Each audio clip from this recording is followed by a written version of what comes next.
in Haddam, New Jersey, where I live a solitary senior house and library card holder's life. House Whisperers is a boutique realty entity nestled within a larger, vertically integrated realty entity owned outright by my former employee, Mike Mahoney, from my and our roaring 90s house seller days on the Jersey Shore. A certified Tibetan, he long ago changed his name from Lobsang Dargi to something more Irish.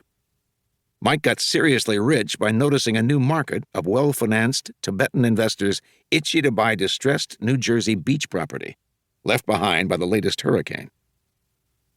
Getting rich almost always involves recognizing a market before the other guy. Though who knew Tibetans had that kind of liquidity, or how they came by it?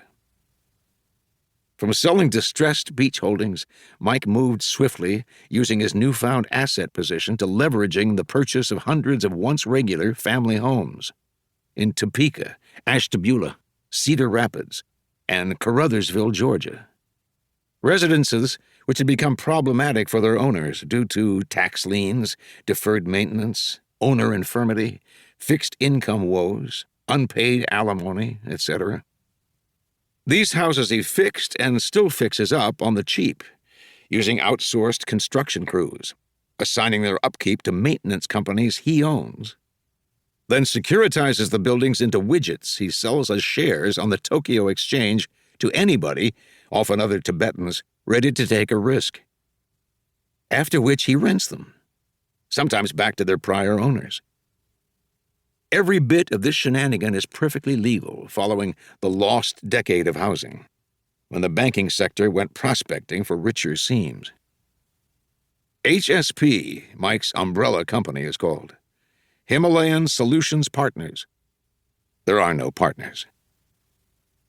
House Whisperers, where I nominally work, is Mike's separate vest pocket niche project, whereby he locates and services high-end homebuyer clients who, for their own reasons, desire complete BPSS-level anonymity when purchasing a home. There are plenty of people at all stages of the purchase process, right up to and past the point of sale, who simply don't want the world to know their beeswax. People who want to buy a house, then never live in it, visit it, or even go inside. People who want a house for Grandpa Beppo until he passes and the will clears probate. Or people who want to buy a house to actually live in but are famous rock stars, disgraced politicians, or Russian dissidents who don't like publicity or for a clamor to be made. House Whisperers reaches out to this market for a hefty fee. I'm not talking here about people in the witness protection program or convicted weenie waivers who can't find refuge in the general population. These cases are handled by government agencies and don't involve our type of clients.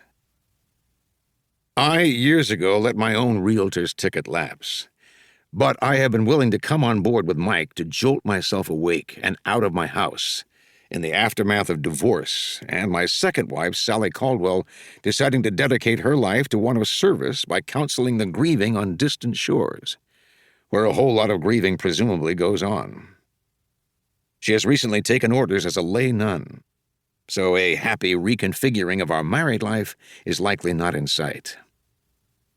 Our small House Whisperer's office occupies second-floor space on Haddam Square, above Hewlett's Shoes, across from the August Inn. My job there is really only a semi-job. Not the gig economy, but not exactly not. I do little more, in truth, than answer the phone and pass along private contact info to our agency higher-ups.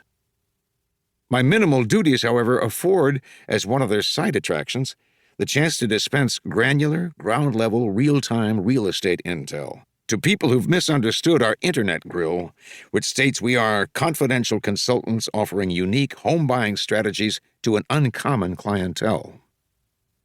Citizens who, incorrectly, believe this describes them routinely call me up seeking the lowdown on the commonest nuts-and-bolts real estate quandaries, which I'm only too happy to help them resolve, based on years of experience.